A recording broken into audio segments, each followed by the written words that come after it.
Hello प्यारे बच्चों, राधे राधे, जय श्री कृष्णा। कैसे होंगे? मस्त होंगे और खुश होंगे। देखिए, जीवन में कभी निराश नहीं होना। जीवन जो लोग निराश होते हैं उनके लिए बना ही नहीं है। ये जो जीवन है ना, मेहनत करने वालों के लिए और स्ट्रगल करने वालों के लिए बना है। हर दिन खुद से कहो कि मेरी लाइफ में इतनी सारी प्रॉब्लम होनी चाहिए और उनको मैं एक झटके में सॉल्व कर सकूं, तो घबराना नहीं। देखिए प्यारे बच्चों, कल वाली क्लास क्या थी कि मैंने 4K क्वालिटी में रिकॉर्ड कर ली थी। मेरे को नहीं पता था कि 7 घंटे अपलोड में लगेंगे, तो कल मैंने क्लास को भी लेट रिकॉर्ड किया और उसके बाद में अपलोड होने में भी टाइम लग गया। तो इसीलिए आज कोई नई थ्योरी नहीं पढ़ाई जाएगी, केवल होमवर्क सॉल्यूशन की क्लास है। इस होमवर्क का रिटर्न जो होता है ना, सारा काम मैंने भेज दिया इस तरीके से। ये देखिएगा, ये खुद मैंने हाथ से बनाया है पूरा, है ना। तो आपके ये टेलीग्राम ग्रुप में अपडेट हो चुका है ना। एक एक क्वेश्चंस को मैंने लिखे जो उसको सॉल्व कराए। उसके बाद में भी क्या करेंगे, एक एक क्वेश्चन को तो सॉल्व करवाए ही करवाए, उसके बाद में भी मैं जो है वो क्वेश्चन सॉल्व कराऊंगा सारे के सारे। आगे बात समझ में? इस तरीके से ध्यान रखना। चलो तो क्लास को स्टार्ट करते हैं, सेशन को, होमवर्क को। तो बच्चों खुश रहिए और काम करते रहिए। चलो यहाँ से मेरे को आंसर भी दिख जाएंगे, किसका कौन सा आंसर है, क्या क्या है। ठीक है, चलो तो खुश रहिए, मस्त रहिए और आज की कहानी को स्टार्ट करते हैं।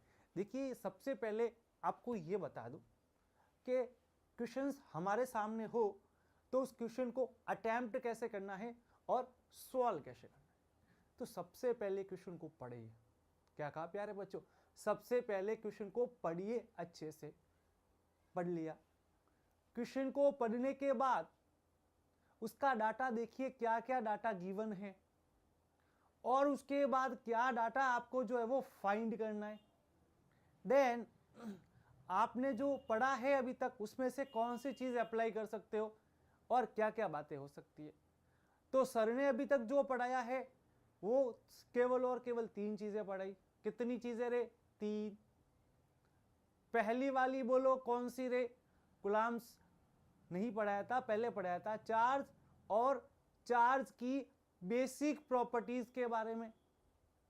और उसके बाद हम लोगों ने जो पढ़ा था वो पढ़ा था कूलम्ब्स लॉ के बारे में। और कूलम्ब्स लॉ के जितने भी सवाल बन सकते हैं या उसके सिमिलर कोई फोर्स है जितने क्वेश्चन बन सकते हैं वो सारे किए। और उसके बाद हमने किया इक्विलिब्रियम स्टेट के क्वेश्चंस जो मैंने कल करवाए थे। इतनी चीजें पढ़ने के बाद आपको होमवर्क मिला था डीपीपी के 5 क्वेश्चंस। तो डीपीपी का सॉल्यूशन क्या करूंगा, जब तक चैप्टर कंप्लीट नहीं होगा डीपीपी के क्वेश्चन देते रहूंगा। तो डीपीपी के क्वेश्चन ऐसे कराऊंगा, डीपीपी 1 का पूरा सॉल्यूशन, 2 का सॉल्यूशन, तो जिससे क्या होगा कि प्रैक्टिस बन जाएगी। अभी आपको डीपीपी के सवाल देना बंद कर देंगे, अभी केवल और केवल मॉड्यूल के क्वेश्चन देंगे। जब चैप्टर कंप्लीट हो जाएगा तो बोलेंगे डीपीपी 1 कर लो, 2 कर लो, 3 कर लो, 4 कर लो, 5 कर लो। और पता है ना, 400 सवाल का एमसीक्यू भी तैयार पड़ा है, भेजा नहीं है मैंने क्योंकि तुम डर जाओगे। इसलिए धीरे धीरे चल रहे बेटा। मेरा उद्देश्य है मेहनत करना। और कब कब भी आपको मैसेज कर देता हूँ, आप लोगों को भी पता है ना, मॉर्निंग में 5 बजे उठ के बोल दिया था बच्चों उठ जाओ और पढ़ लो, है ना। तो मेरा टारगेट पूरे बच्चे पे फोकस रहता है कि उसको पूरे तरीके से प्रिपेयर करना कि वो हार ना माने। सर आप तो आज एक बात भूल गए। अच्छा अच्छा अच्छा, आप लोग सब है, चलो सभी का वेलकम। अब नाम उसी का लूंगा जिसने कल के वीडियो पे कमेंट किया, सर वीडियो रात को लेट अपलोड हो गया था हम देख नहीं पाए, आज हमारे नाम ले लो। कल मैं जो है सबके कमेंट जो है वो कर देंगे और फिर हमारे नाम ले लेना, ठीक है। तो सबसे पहले नीम्बाराम जी का कमेंट आया था।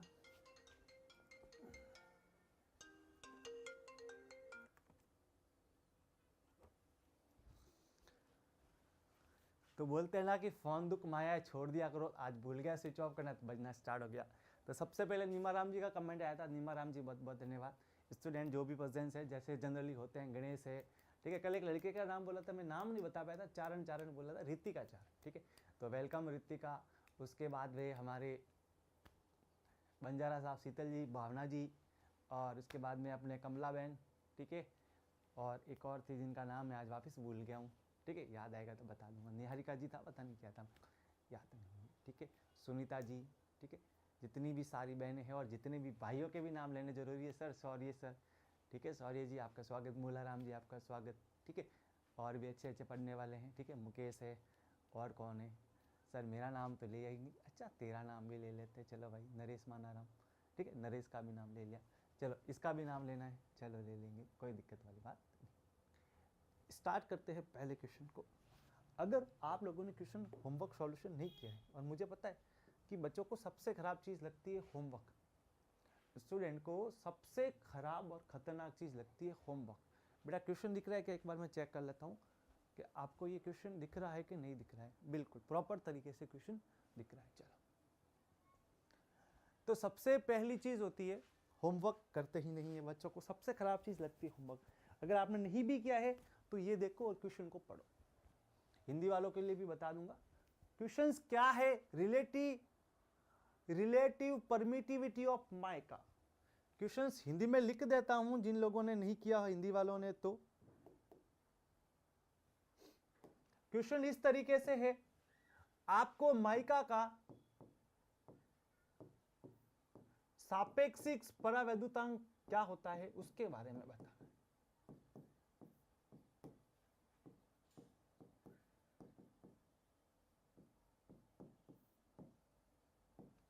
या निरपेक्ष परावैद्युतांक एप्सिलॉन आर के बारे में पूछ रहा है, जो हम लोगों ने पढ़ा था। अरे पढ़ा था कि नहीं पढ़ा था? अरे बोलो रे, पढ़ा था ना सर। हमारे तो सब चाप हो गया, साफ, कंप्लीट, ऑल डिलीट। हम तो सर पढ़ते ही नहीं है तो डिलीट ही होना है। अरे झिंगुर, पढ़ता लिखता क्यों नहीं साले? तो क्वेश्चंस मैंने लिख दिया, एक बार इसको सॉल्व करो जिन बच्चों ने नहीं किया है। पता है ना रिलेटिव परमिटिविटी क्या होती है? डाइलेक्ट्रिकल कांस्टेंट, हिंदी वाले परावैद्युतांक भी कहते हैं, भूलेंगे नहीं ना तुम। चलो भाई, परावैद्युतांक इसे कहा जाता है डाई इलेक्ट्रिक कांस्टेंट। चलो देखिए, कुछ जो डाइलेक्ट्रिकल कांस्टेंट होते हैं उनकी वैल्यू याद रखनी है। जैसे एयर के लिए कितना बताया था, ठीक है ना? तो ध्यान रखना, वैक्यूम का तो मैंने आप लोगों को 1 बता रखा है, ये ध्यान रखना। लेकिन एयर का जो है वो थोड़ा सा डिफरेंस होता है, ठीक है? तो एयर जो होती है हमारी, जैसे ड्राई एयर ले लो या एयर ले लो, ड्राई एयर, इसका 1 से थोड़ा सा वैल्यू ज्यादा होता है, ज्यादा तो नहीं होता है, बस थोड़ी सी होती है, 1.000536 होती है। और माइका का जो डाइलेक्ट्रिकल कांस्टेंट होता है वो कितना होता है? तो देखिए, माइका एक तरह के मिनरल है, ये भी ध्यान रखना। माइका, तो माइका को मिनरल भी है, एक तरह की मिनरल है। मिनरल में समझते हो ना, ठीक है, खनिज एक तरह का, 2.5 to 7 के बीच में होता है, ये ध्यान रखना। तो कभी भी आप लोगों से पूछा जाए कि माइका का डाइलेक्ट्रिकल कांस्टेंट कितना होता है, तो हमेशा याद रखना बेटा कि जो माइका होता है ना, उसका डाइलेक्ट्रिकल कांस्टेंट 2.5 से लेकर 7 के बीच में होता है। अरे किसके बीच में? 2.5 से लेकर 7 के बीच में। आई बेटा जी बात समझ में कि नहीं रे? सर इतनी बात तो समझ में आ गई। अब ये बताइए गुरुजी कि ऑप्शन कौन सा सही है? अरे वही सही होगा। देखो 1 तो होगा नहीं, 1 से छोटा है, लेस देन 1 का मतलब होता है 1 से छोटा। इन्फिनिटी है नहीं प्यारे बच्चे। मोर देन 1 का मतलब 1 से ज्यादा, दैट इज ग्रेटर देन 1। यही तो वैल्यू है बेटा, 2.5 to 7। ऑप्शन थर्ड करेक्ट हो जाएगा।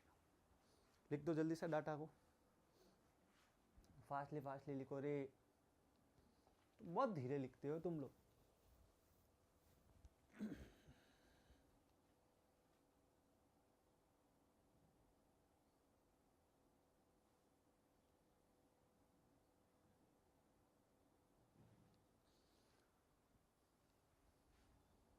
वैसे सॉल्यूशन भेज रखा है ना?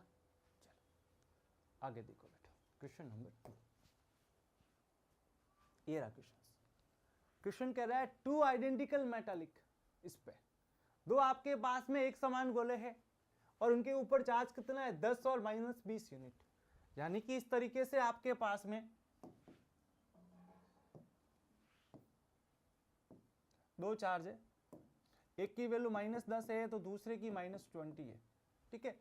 दोनों एक दूसरे के आइडेंटिकल, मतलब इनकी जो रेडियस है वो सेम है, या सेम शेप कैसा भी कह सकते हैं। If both the sphere are first brought into contact each other and then the placed to the previous distance, यानी पहले ये r डिस्टेंस में रखे गए थे, अब क्या किया गया? इनको टच किया गया। टच करने पे कौन सा होता है? कंडक्शन चार्जिंग होती है कि नहीं होती है?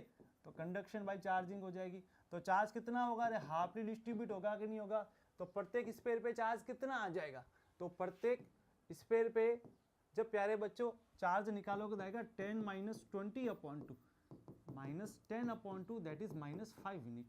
यानी अब जो प्रत्येक स्फीयर पे जो चार्ज है ना वो कितना है, अब वो सीधी सीधी बात है -5 और -5 है, कितना है -5 एंड -5। अब डिस्टेंस अभी भी इन्होंने क्या रखी है r।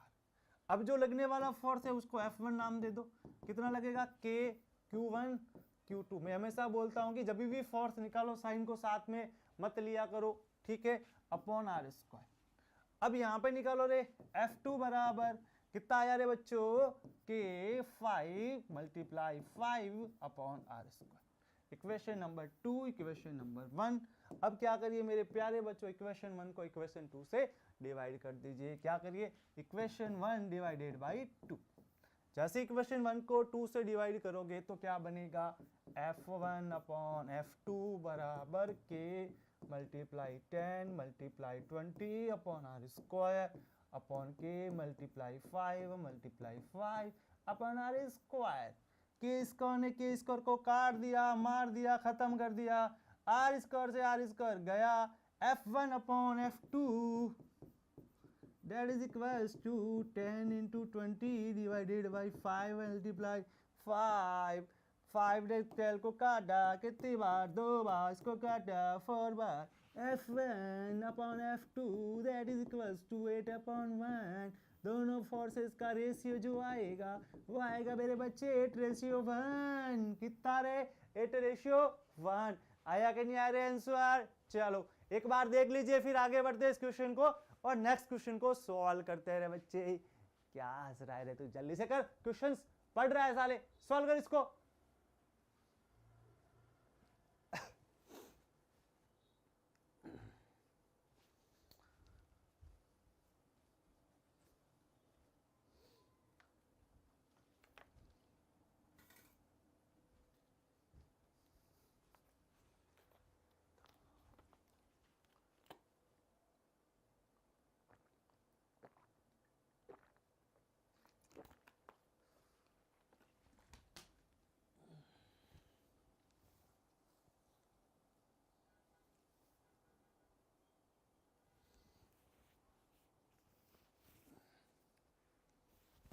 चलो आगे आ जाइए।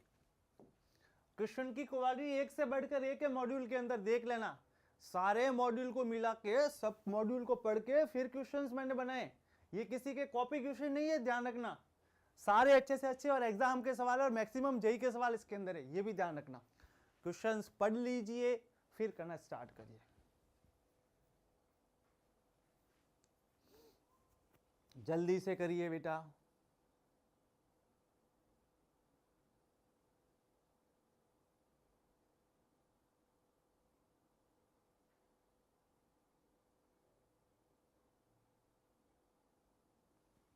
देखिए सवाल क्या है, ध्यान से देखिए। क्वेश्चन में लिखा हुआ है 2 इक्वल, यानी दो चार्ज जो है वो बराबर है, एंड लाइक चार्जेस, दोनों की नेचर कैसी है, पॉजिटिव, यानी कि Q1 बराबर Q2, दोनों एक तरह के हैं और सेम है, तो प्लस Q मान लीजिए आप। प्लेस एट 5 सेंटीमीटर डिस्टेंस, तो D कितना दिया है रे, 5 centimetre, that means 5 multiply 10⁻⁻² metres. इनको एक फोर्स लग रहा है रिपल्सिव, तो रिपल्सिव फोर्स ही लगेगा जब दो चार्ज होंगे, तो ये भी प्लस Q चार्ज, ये भी बेटा प्लस Q चार्ज। अरे कितनी डिस्टेंस पे रखा रे, 5 × 10⁻² मीटर पे। फोर्स कितना लगा, 0.144 न्यूटन।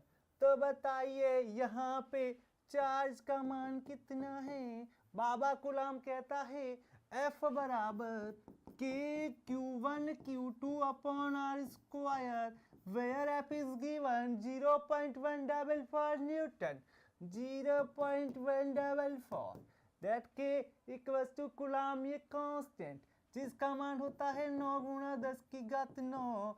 Q1 Q2 दोनों Q है तो Q स्क्वायर कर दीजिए अपॉन R का वैल्यू रख दीजिए 5 × 10⁻² का स्क्वायर।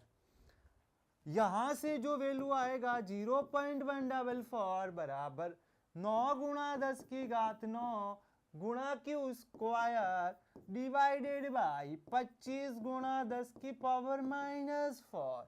यहां से सॉल्व करिए प्यारे बच्चों। क्यू स्क्वायर बराबर 0.144 multiply 25 multiply 10 to the power -5 divided by 9 multiply 10 to the power 9। आगे सर सॉल्व कर दीजिए, सारा क्वेश्चन में ही सॉल्व करूंगा। है रे बेटा, खुद से करो।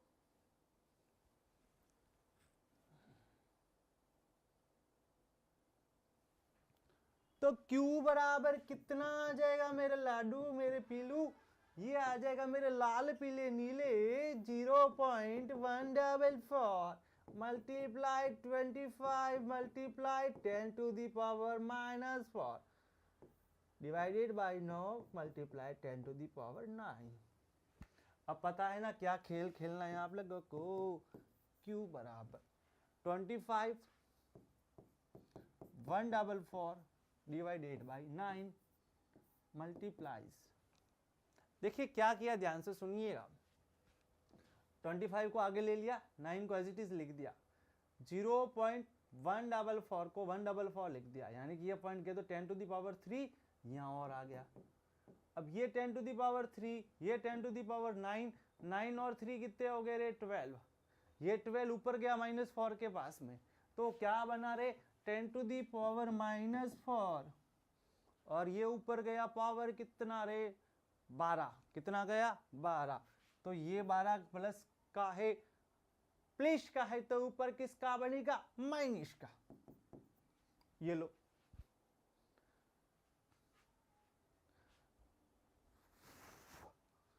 ये आ गया मेरा रूट, हटा दीजिए अब यहां से। 25 का रूट 5, 144 का रूट 12, इसका 3 और इसका 10 टू दी पावर -8। 3 से गया तो 4, 5 और 4 20 multiply 10 to the power -8। Answer शायद जो है वो माइक्रो कूलाम में निकालना है। तो माइक्रो कूलाम में निकालना है तो क्या करोगे, 20 गुणा 10 टू दी पावर -6 अलग कर दोगे और 10 टू दी पावर -2। अब ये 10 टू दी पावर -2 नीचे चला जाएगा, तो मेरे प्यारे बच्चे बचेगा 20/100 multiply 10 to the power -6। Zero ने बोला हम चले तुम चले, इसने भाग दे दिया, डिवाइड कर दिया। 0.2 गुणा 10 to the power -6, that means 0.2 micro coulomb. कितना मेरे लाल पीले नीले मेरे लाडू, 0.2 micro coulomb. Option number 1 that is correct answer of this question. तो इस क्वेश्चन का जो करेक्ट आंसर होगा वो रहेगा 0.2 माइक्रो कूलाम। क्वेश्चन का बेस अच्छा है, कंसेप्ट अच्छा है। फोर्स की वैल्यू दिए है बेटू, और आपको चार्ज की वैल्यू निकालनी है। क्या बबुआ, फोर्स की वैल्यू देके चार्ज की वैल्यू पूछिए रे। आ गया समझ में, जल्दी से लिख लीजिए।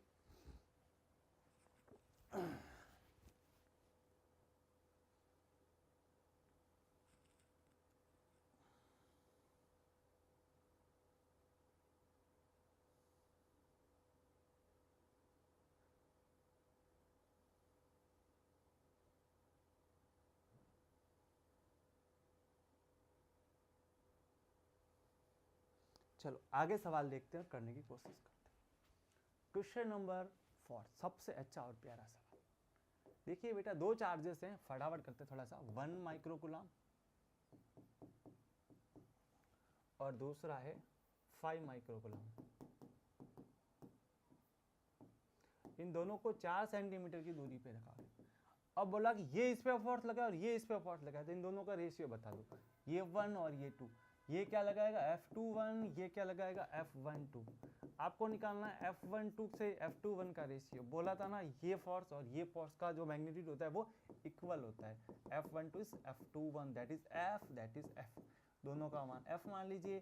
F रेशियो F कितना आया रे बेटा 1, तो इसका आंसर होगा 1:1, 1:1, दैट इज आंसर नंबर 1। ये तो आसान सा सवाल, इजी सा सवाल था। चलो आगे कोशिश करिए, ट्राई करिए, फटाफट लग जाइए बच्चों के।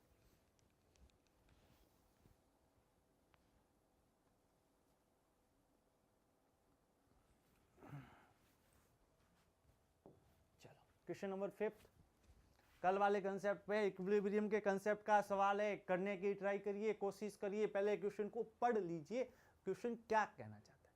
अगर क्वेश्चन समझ नहीं आया है एक बार सुन लीजिए क्वेश्चन क्या कह रहा है। क्वेश्चन आपसे ये कहना चाहता है कि एक नेगेटिव चार्ज है, आप उसको प्लेस कर रहे some point of line joining the 2 + q charge at rest. हमारे पास में 2 + q चार्ज है, इस तरीके से इनको ज्वाइन करने वाली लाइन के बीच में आपको एक चार्ज रखना है और वो कैसा है, नेगेटिव चार्ज। कुछ याद आया सर? आ गया अच्छे से। वो चार्ज भी याद है ना, q/4 होता है, वही सवाल है। Motion of negative charge will be dependent on, negative charge का मोशन कहाँ होता है, कहाँ रखा जाता है, वहां रखा जाता है जिस डिस्टेंस के पास में नेट फोर्स 0 आती है, यानी कि यहाँ पे एफ नेट 0 आती है कि नहीं आती है रे? तो किसके ऊपर डिपेंड करेगा, इसकी पोजीशन के ऊपर डिपेंड करेगा कि नहीं करेगा? पहला ही ऑप्शन मिल गया, position of negative charge Elon, यानी कि फर्स्ट आंसर इसका सही होगा। कौन सा रे? फर्स्ट आंसर सही होने वाला है। चलो आगे सवाल देखते हैं, question number 6। A body has -80 microcoulomb of charge, q दे रखा है -80 multiply 10⁻⁻6। Number of additional electron elevate, यानी इसके ऊपर नंबर ऑफ चार्जेस कितना है ये फाइंड करना है। n बराबर q/e, n का मान 80 × 10⁻⁻6, केवल और केवल वैल्यू ले लीजिए, साइन को लेने की जरूरत नहीं है। 1.6 × 10⁻⁻19 coulomb.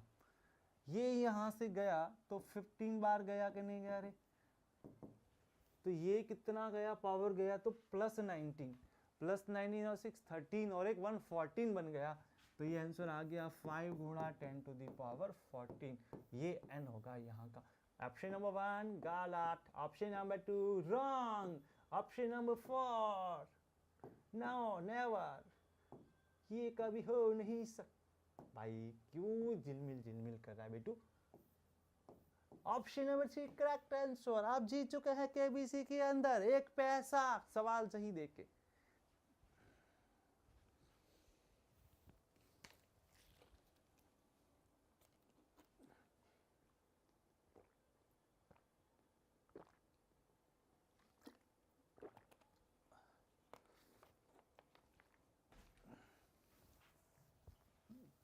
Question number 7. Coulomb's law for the force between electrical charge mostly close resemble with, यानी कि हमारा जो कुलाम लॉ होता है विद्युत बल का या विद्युत चार्जेस का, वो किसके सिमिलर होता है? कितनी बार बताऊंगा? न्यूटन बाबा की जय हो, न्यूटन बाबा की जय हो। इलेक्ट्रिकल फोर्स कुलाम बाबा कहता है Fe बराबर के Q1 Q2 अपॉन R²। कुलाम बाबा कहता है मैं तो तेरा बेस्ट फ्रेंड हूँ, मेरा नाम है ग्रेविटेशन फोर्स, मैं तेरी तरह लिखूंगा रे Gm1m2/r²। इसका आंसर नंबर 2 हो गया।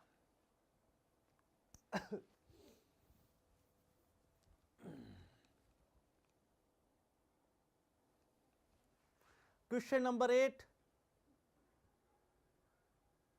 लो भाई क्वेश्चन नंबर 8 में डालना भूल गया। चलो क्वेश्चन नंबर 8 कुछ नहीं है, कल जो कंसेप्ट कराया था उसी के अलोंग था, है ना? एक क्वेश्चन कराया था क्वेश्चन नंबर 8 का। चलो मैं देख लेता हूँ क्वेश्चन नंबर 8 क्या है ना? वैसे कल वाला ही था। कल आपको बताया था कि भाई Q1 Q2 पे एक फोर्स लग रहे हैं, दोनों के बीच में Q3। इस Q3 के आने से Q1 Q2 में कोई चेंज होगा क्या? No change. ये सवाल है, करवाया हुआ कंसेप्ट है वही। ये आ गया प्यारा सवाल, बढ़िया सवाल, मस्त सवाल, जिंगूर जैसा सवाल। Question number 9। आप लोगों को पता है कि जब मैंने फोर्स की वेक्टर फॉर्म बताई थी तो क्या बताया था? K Q1 Q2 upon R12 का क्यूब वेक्टर R12। तो सबसे पहला टारगेट क्या रहेगा रे बच्चे? बोलो रे लाल पीले। सबसे पहले R12 निकालोगे। क्या निकालोगे? R12।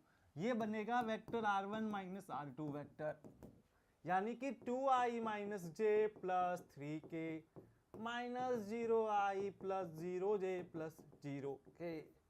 R12 आ गया बच्चे 2i minus j plus 3k।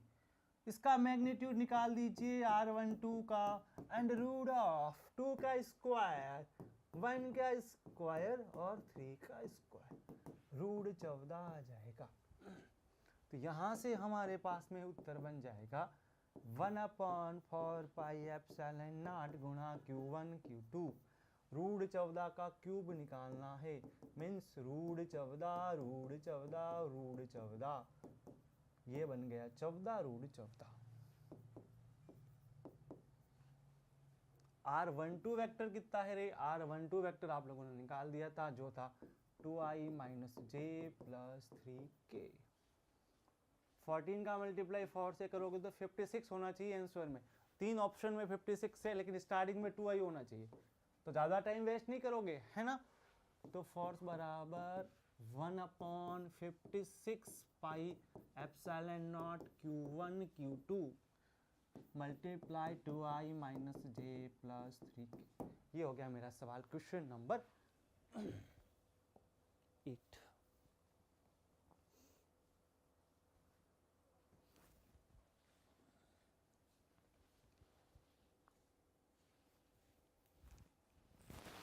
अच्छा चलो अगला क्वेश्चन कौन सा? अरे यार ये तो कल करवाया था ना क्वेश्चन, याद है ना? x बराबर 0 L/2 और L, मैंने 0 D/2 और D पे करवाया था, याद है ना। -q/4 आता है कब? जब ये q होता है, ये 4q है, तो कितना आ जाएगा रे? -q आ जाएगा। ठीक है, क्लास का सवाल है। दो चार्जेस है, r डिस्टेंस पे रखे जाते हैं, f फोर्स लगता है। ये एक चार्जेस, दो charges, Q1 Q2 distance r, force मान लो f, कितना लगता है रे? k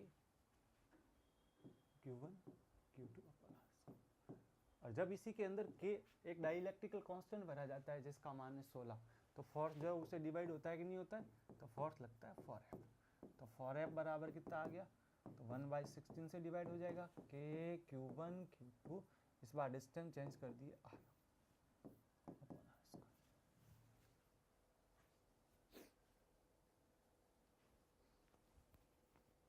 अब डिवाइड कर लीजिए बच्चों, इन दोनों इक्वेशन को डिवाइड करोगे तो क्या बनेगा? f/4f बराबर k Q1 Q2 r²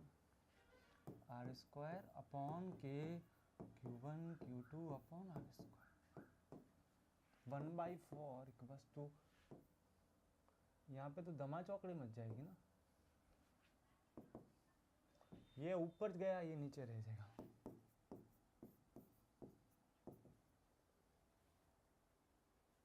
mistake है क्या बेटा? कुछ गड़बड़ किया तुम लोगों ने? गड़बड़ तो तुम करते ही हो, मेरे को अच्छे से पता है। 1/16 यहाँ था ना, भूल गए आप लोग।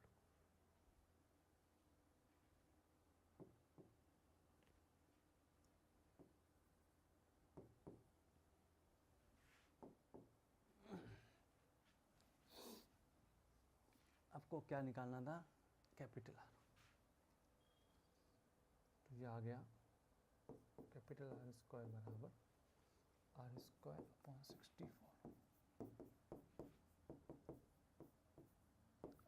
इसका रूट करना पड़ेगा तो r/8 आ जाएगा, थर्ड ऑप्शन है इसका।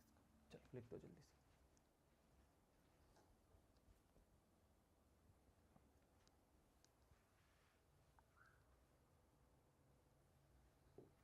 Question number 12। 2 point charges of same magnitude of opposite sign are fixed in. देखो कभी भी अपोजिट साइन एक दूसरे के पास में तो वहाँ बनता है डाइपोल, और डाइपोल के पास में कोई भी पॉइंट जो वो एग्जिस्ट नहीं करता, ध्यान रखना। तो सीधा सीधा आंसर नन आ जाएगा।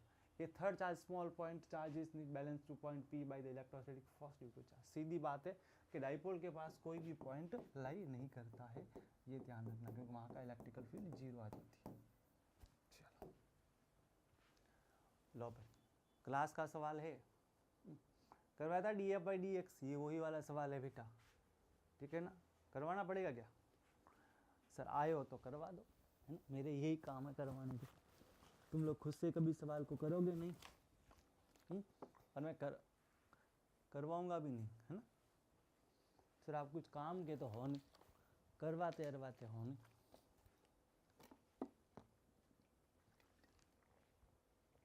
कितना आया था? q/2 आया था। जब हमने q लिया था तो कितना बना था? q/2 बना था। 20 लिया है तो 20/2 कितना बन जाएगा? 10 माइक्रो कूलम। खत्म। सीधा याद रखा करो, कभी भी मैक्सिमम फोर्स बोले तो हमको पता होना चाहिए कि हम क्यू चार्ज लेके चलते हैं तो उनकी वैल्यू Q/2 और Q/2 आती है, तो फोर्स मैक्सिमम आता है। ये 20 है तो 10 और 10 आ जाएगा, पूरा सॉल्व करने की जरूरत नहीं है।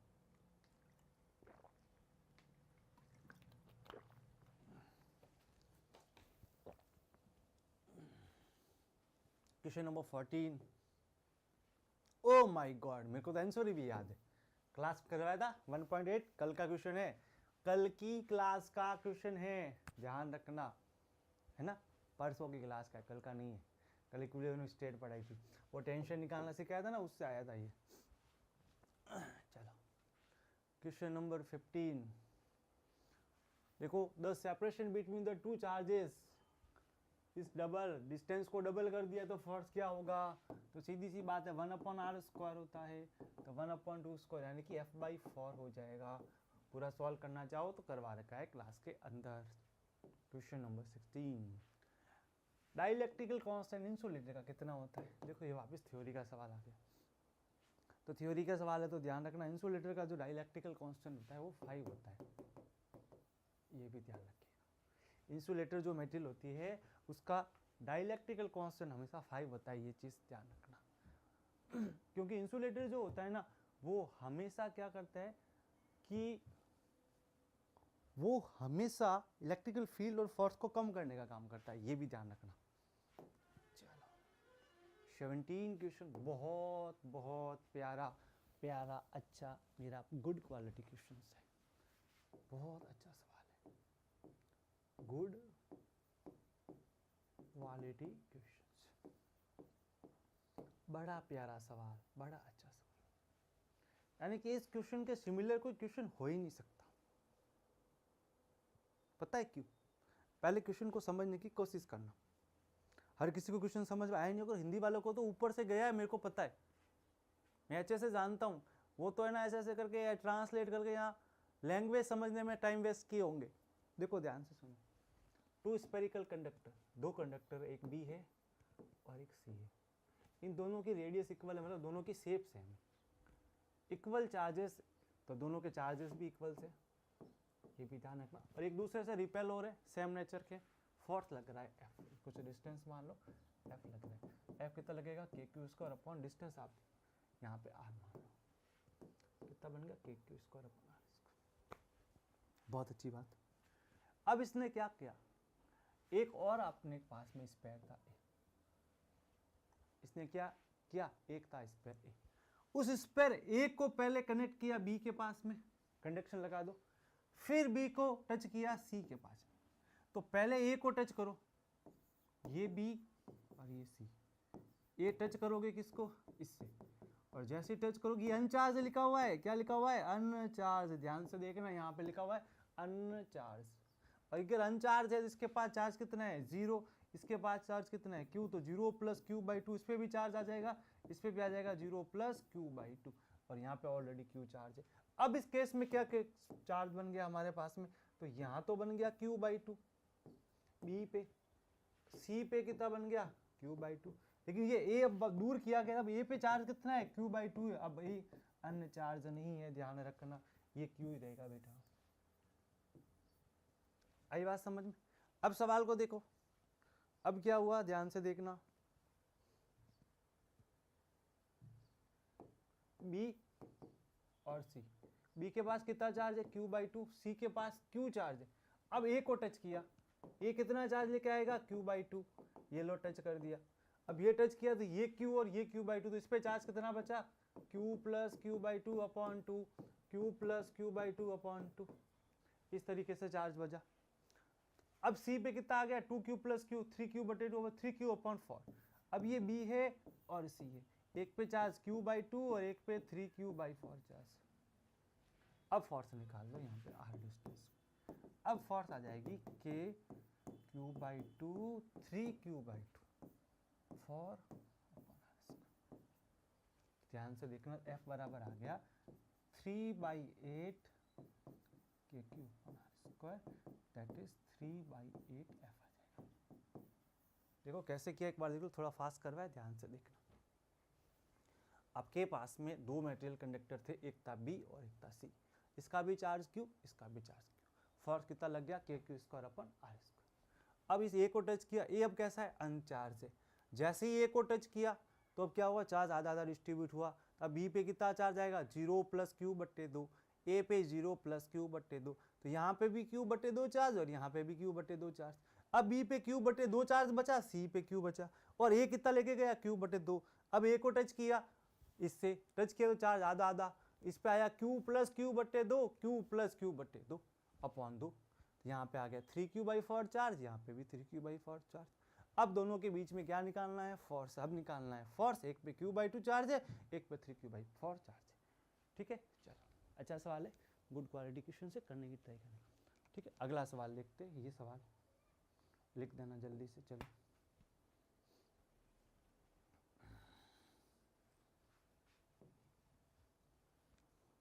ओके, क्वेश्चन नंबर 18, ये भी अच्छा सवाल है। देखिए -q1 plus q2 minus q3 charge रखे गए हैं, आपको बताना है -q1 पे नेट चार्ज कितना आएगा।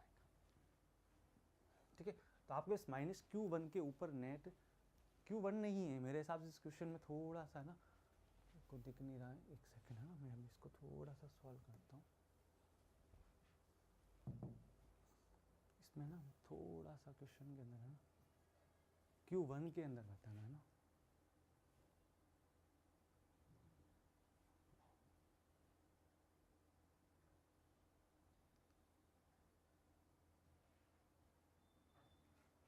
अच्छा आपको बताना है कि x कंपोनेंट का जो फोर्स है q1 के ऊपर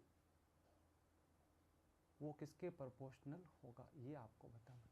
इस क्वेश्चन के अंदर एक ना थोड़ा सा मिस्टेक सा है, एक सेकंड, मैंने क्वेश्चन को सॉल्व किया था, इसके अंदर क्या मिस्टेक थी। चलो, तो कुल मिला के आपको क्या करना है, यहाँ पे कुछ नहीं करना है, सिंपल सा q1 जो चार्ज है ना यहाँ पे जो है वो किसके प्रोपोर्शनल लेगा वो आपको बताना है, ये ध्यान रखना। ठीक है, चलो देखो बेटा ध्यान से सुनो और समझो कहानी को अच्छे से। देखो ये 1 पे बताना है, ये नेगेटिव रिपल्सन हो जाएगा, तब फोर्स कहाँ लगेगा, इधर लगेगा।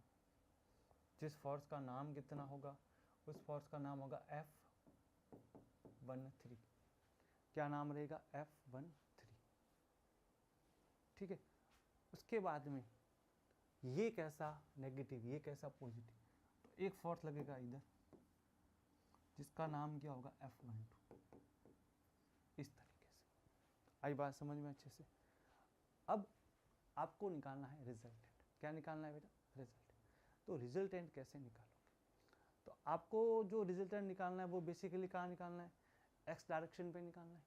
कि आपको जो F(q1) के फोर्स चाहिए वो कहाँ चाहिए, एक्स कंपोनेंट चाहिए आपको इसके। तो ये तो ऑलरेडी एक्स कंपोनेंट है, और ये एंगल थीटा, तो ये कितना हुआ 90, ये टोटल 180 होना चाहिए, 90 चला गया, थीटा भी चला गया, तो ये कितना बचा 90 माइनस थीटा। तो इसका ये कंपोनेंट जब इधर बनेगा तो क्या बनेगा F13 cos थीटा बनेगा, और ये कंपोनेंट क्या है F12 है। आई बात समझ में। अब इसको आप सॉल्व कर दो, F बराबर सबसे पहले F12 निकाल दो, तो क्या बनेगा F12 1 और 2 के बीच में फोर्स है, तो K(q1 q2) कितनी डिस्टेंस है अपॉन a²। F13 1 और 3 के बीच का फोर्स है, ये बेसिकली F12 है ना, तो B आ जाएगा बेटा यहाँ पे।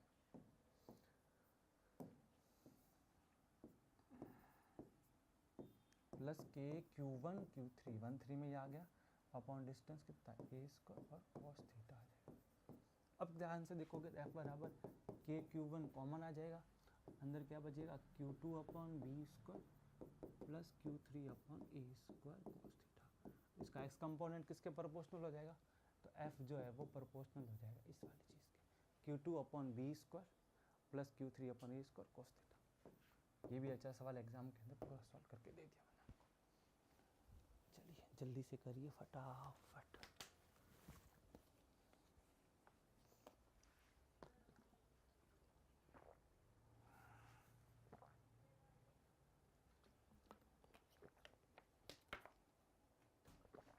चलो आगे देखिए क्वेश्चन नंबर 19, सेम सवाल अभी करके आए, ये रिपीट हो गया सवाल, ठीक है करना नहीं आपको।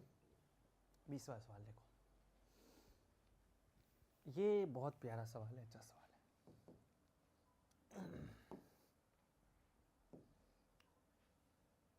तो इसमें सारी चीजें बताने में डायग्राम यहाँ लाना पड़ेगा इसका।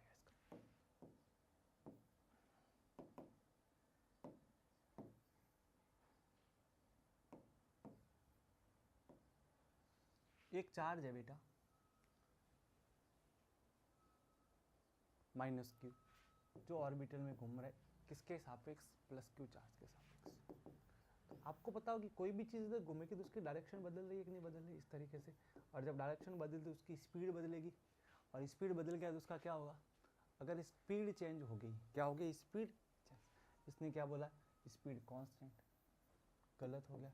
जब स्पीड चेंज हो गई तो p बराबर mv होता है कि नहीं होता है, एंगुलर मोमेंटम v बदल रहा है तो p भी बदलेगा। तो इसका सॉरी लीनियर मोमेंटम, तो इसका लीनियर मोमेंटम भी क्या हो जाएगा, चेंज। v बराबर क्या होता है, r ओमेगा, ओमेगा बराबर v बाई आर, v बदल रहा है तो ओमेगा भी बदलेगा। इसने क्या बोला, कांस्टेंट बोला। तीन चीज़ें तो हमारी गलत हो गई, यानी कि आंसर तो पहला सही होना है, लेकिन सर होना कैसे वो तो बता दो। तो देखो बेटा, जब इन दोनों के बीच में फोर्स लगेगा,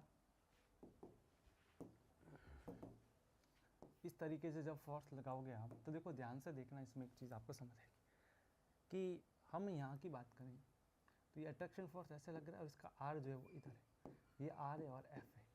टो बराबर क्या होता है, आर क्रॉस एफ होता है। इन दोनों के बीच एंगल कितना आ रहा है, 180 आ रहा है कि नहीं आ रहा है, देखो आर जो इधर है और एफ जो इधर, ठीक है। अब क्या हुआ, जब आर क्रॉस एफ हो गया तो एंगल कितना आ गया, 180। आपको पता है टॉर्क बराबर क्या होता है, आर एफ साइन थीटा, यानी कितना हो गया, R F sine 180। Sine 180 zero हो गया तो टॉर्क का मान कितना आ गया, जीरो। टॉर्क जीरो तो D J upon D T zero.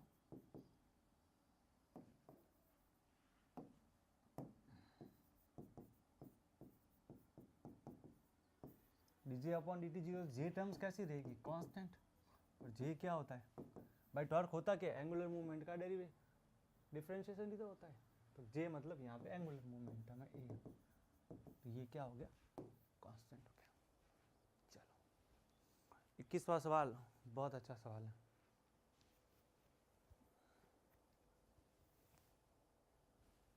एक 100 बबल है बेटा ना, साबुन का बबल है, इस तरीके से, ये लो साबुन का बबल। इसने बोला कि इसको एक चार्ज दिया गया, जैसे ही मान लो हमने प्लस क्यू चार्ज दिया, तो कभी भी स्पेरिकल चीज़ होती है जो हमारी बबल्स वगैरह होते हैं, तो उनको कभी भी हम चार्ज दें तो उसके सरफेस के ऊपर डिस्ट्रीब्यूट हो जाएगा इक्वली। तो ये एक तरीके से डिस्ट्रीब्यूट होगा, जैसे ही डिस्ट्रीब्यूट हो इसका पोटेंशियल जो है वो बढ़ गया, और जैसे ही इसका पोटेंशियल इंक्रीज हुआ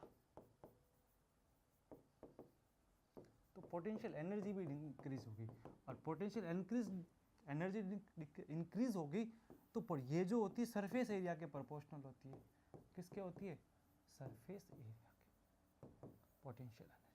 तो अब जैसे जैसे पोटेंशियल एनर्जी बढ़ रही है वैसे वैसे क्या है, सरफेस एरिया बढ़ रहा है। तो अब यहाँ पे जैसे जैसे चार्ज आ रहा है तो पोटेंशियल एनर्जी बढ़ रही, सरफेस एरिया बढ़ रहा है, यहाँ भी बढ़ जाएगा, तो एक्सपांड हो जाएगा, तो इसकी साइज क्या हो जाएगी, इंक्रीज हो जाएगी।